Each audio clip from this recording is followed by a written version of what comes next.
नमस्कार, बहुत स्वागत है आपका। आप देख रहे हैं ग्रांड ज्योतिष सीक्रेट।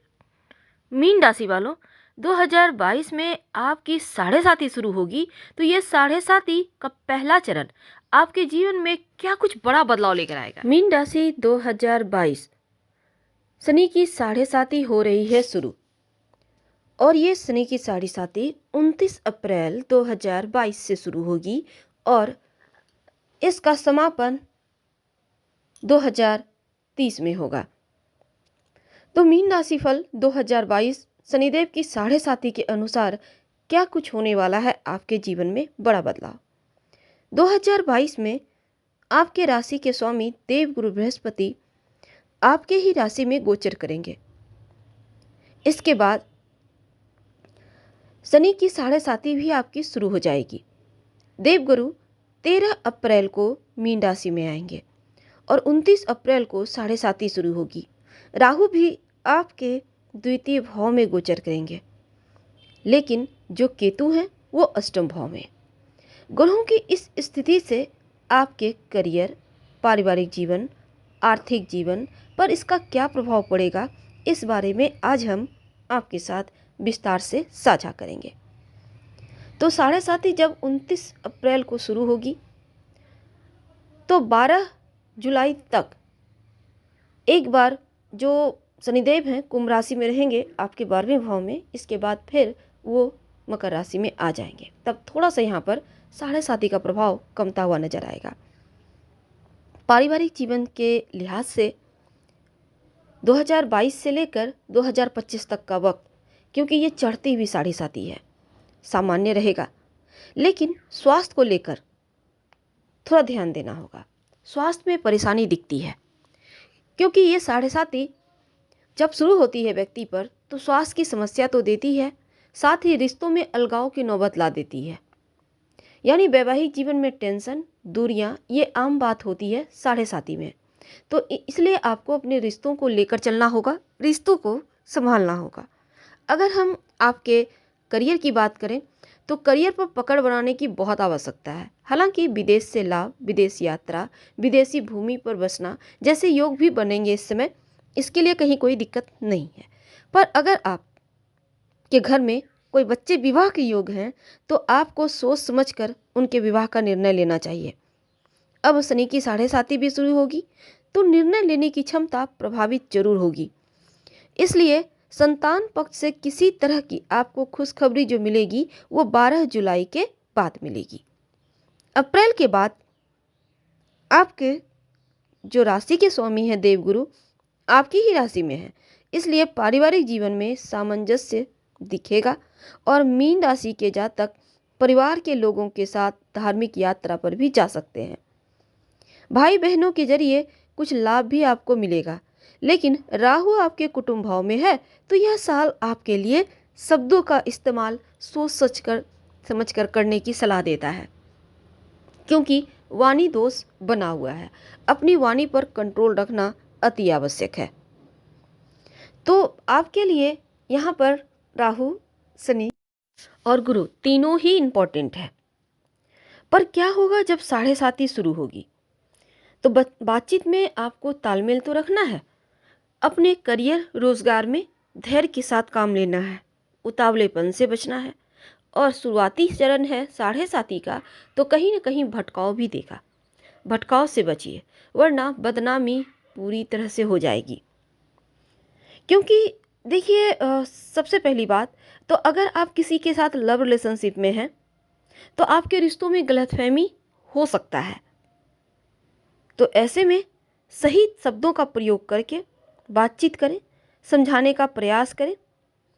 और जून के बाद लव लाइफ के लिए ज़्यादा अच्छा वक्त रहेगा। जुलाई से वैवाहिक जीवन में समस्याएं हैं, क्योंकि संतुलन लाने के लिए आपको अपने व्यवहार को बदलना होगा। और जो मीन राशि होती है ना, वो द्विस्वभाव की राशि होती है। एक साथ दो राह पर चलने वाले होते हैं, एक साथ दो दिमाग काम करता है। और ये दिमाग दो का चलना, दो तरीके से चीज़ों को हैंडल करना, दो पथ पर चलना कहीं ना कहीं भटकाव देता है। यानी मीन राशि वालों को अक्सर देखा गया है कि ये दो राह पर चलते हैं, दो लोगों के संपर्क में रहते हैं और ये चीज़ें कहीं ना कहीं इनको कहीं का नहीं छोड़ती। तो अभी से आप थोड़ा थोड़ा सेविंग भी करें और अभी से आपको चाहिए कि ईमानदारी से अपने वैवाहिक जीवन को, अपने लव जीवन को, अपने रिश्तों को निभाएं, क्योंकि जरा भी बेईमानी आपके वैवाहिक जीवन को तोड़ देगा। तो रिश्तों के प्रति ईमानदारी रखें, भटकाव से बचें, दो राह पर चलना छोड़ दें। हालांकि मीन वालों, साढ़े साथी में इस समय कर्मों का फल देने के लिए शनिदेव विराज बस आ चुके हैं आपके पास। और साढ़े साथी के भले ही 29 अप्रैल से शुरू हो, लेकिन अभी से ही आपके ऊपर इसका प्रभाव दिखने लगा है। 6 महीने पहले से ही प्रभाव लग जाते हैं। तो परेशानियां हैं वैवाहिक जीवन में, पर संतुलन बनाकर चलना होगा। जीवन साथी के सामने अपनी बातें रखें और अगर कहीं आपने कोई गलती की है तो फिर से ना गलती दोहराने का प्रयास करें। करियर की बात करें तो शुरुआत में आपने अभी तक जो भी अच्छे कर्म किए हैं उसके फल मिलेंगे, लेकिन जैसे ही शनिदेव कुंभ में आएंगे आपके 12वें भाव में, तो कार्य क्षेत्र में सजगता से आगे बढ़ना होगा। बुरी स्थिति बढ़ सकती है। हालांकि रोजगार करते हैं तो लाभ तो होगा, पर ईमानदारी से करें और थोड़ा सा भटकाव से बचना होगा। धन की बात करते हैं, बेवजह का खर्चा तो कराएगा ही, तो इन खर्चों से बचना आपको है। बेवजह की भटकाव से भी बचना है, क्योंकि आपका अधिकतर पैसा भटकाव में ही खर्च होता है। इसलिए आपको इस साढ़े साती में बहुत फूक फूक कर कदम बढ़ाना है, वरना बदनामी तो ऐसी होगी कि फिर मुश्किल होगा आपको संभलना, खड़े होना। स्वास्थ्य की बात करते हैं तो शनि के द्वादश भाव में गोचर करने से थोड़ी बहुत स्वास्थ्य की समस्याएं होंगी। खासकर आपको अपनी आंखों का ख्याल रखना है, खान पान का ध्यान रखना है। थोड़ा सा मानसिक तनाव साल के मध्य भाग में दिखता है ज़्यादा, इसलिए इस तनाव से आपको बाहर निकलना है। क्या करें कि सब कुछ अच्छा हो जाए, ये तो हम जानेंगे, लेकिन इसके पहले एक और बात देखिए। ये जो साढ़े साती है, ये जीवन के उन मुश्किल घड़ियों में आपको आगे बढ़ाने के लिए आता है जो आप पूरी तरह से इग्नोर करते हैं। यानी साढ़े साती व्यक्ति को एक सही मार्ग पर ले जाने का बस उस प्रभु का एक ऐसा जरिया है जहाँ पर कर्म का फल भोगने के बाद व्यक्ति खुद ही संभल जाता है। अगर ना संभले तो फिर और मुश्किल होगी, क्योंकि साढ़े साती का मतलब होता है 7.5 साल। तो ऐसे में दो शब्दों में और जान लें कि इस साढ़े साती में इन कम से कम 2025 तक क्या होगा, फिर हम बात करेंगे आगे की। तो मीन वालों, आपके 11वें और 12वें भाव के स्वामी हैं शनिदेव, और कुंडली का 11वां भाव सामाजिक जीवन, मित्र का, आय का, इच्छाओं का और विदेश का भाव है, व्यय का भाव है, मोक्ष का भाव है। शुरुआत में आपके 11वें भाव में है और फिर अप्रैल के अंत से जुलाई के मध्य तक आपके 12वें भाव में रहेंगे। इसके बाद फिर से वो वक्री होकर आपके 11वें भाव यानी मकर राशि में आ जाएंगे। तो आपको अपने करियर पर फोकस करना है और बेहतर प्रदर्शन करने की आवश्यकता भी है।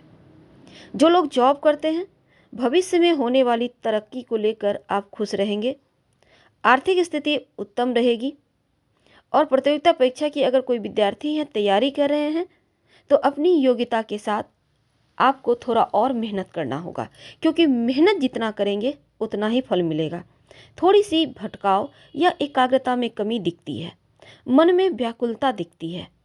हालांकि आप अच्छे परिणाम लाने के लिए भाग्यशाली यहाँ पर उतने नहीं हो पा रहे हो। तो इस समय एकाग्रता की कमी होना, भटकाव होना आम चीज़ें होंगी, मन का व्याकुल होना आम चीज़ें होंगी। और आप चाहते हैं कि अच्छे परिणाम मिले, तो आपको ये सलाह दी जाती है कि बुरी संगति से, बुरी आदतों से बचिए।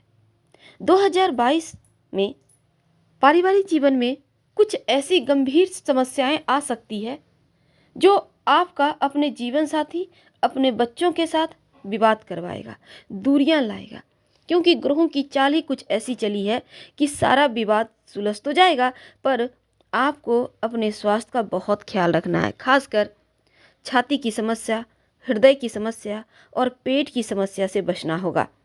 हालांकि अस्थायी होंगी, टेंशन के कारण थोड़ी परेशानियां होंगी, पर पुरानी बीमारियों से पीड़ित हैं तो आपको और ज़्यादा सावधानी रखनी ही होगी।